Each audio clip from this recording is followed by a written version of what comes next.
Chairman Peoples Party Bilawal Bhutto نے کہا ہے عوامی مسائل حل نہ کیے گئے تو حکومت کو ان کے رد عمل کا سامنا کرنا پڑے گا۔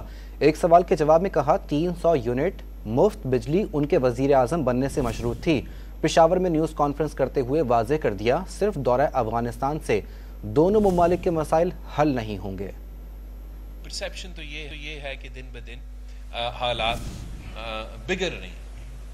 اگر سیاستدان نظر نہیں آئیں گے کہ وہ سنجیدگی سے ان مسائل کا حل نکال رہے ہیں تو پھر ان کو پاکستان کی عوام کا جو ری ایکشن ہے اس کا سامنا کرنا پڑے گا۔ مجھے تو ایکچولی 300 یونٹ کا وعدہ تھا اور وہ وعدہ یہ تھا کہ مجھے وزیر اعظم بنا دے اور پھر میں یہ کر دوں گا۔ جب آپ حکومت میں آتے ہیں تو پھر آپ کو موقع ملتا ہے کہ آپ ان منشوروں پہ عمل کریں۔ پاکستان کے عوام کی قربانیوں کی وجہ سے، پاکستان کی سیکیورٹی فورسز کی بہادری اور قربانیوں کی وجہ سے ہم نے ان دہشت گرد تنظیموں کو شکست دلوائے پچھلی حکومت، جس کی وجہ سے افسوس کے ساتھ پختونخوا سے لے کے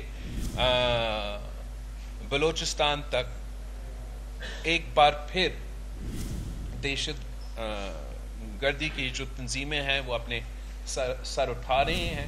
میں نہیں سمجھتا ہوں کہ دورہ افغانستان سے آپ کے مسئلے حل ہو جاتے ہیں۔ آپ کو یاد ہوگا ایک چائے کا کپ بھی پیا گیا۔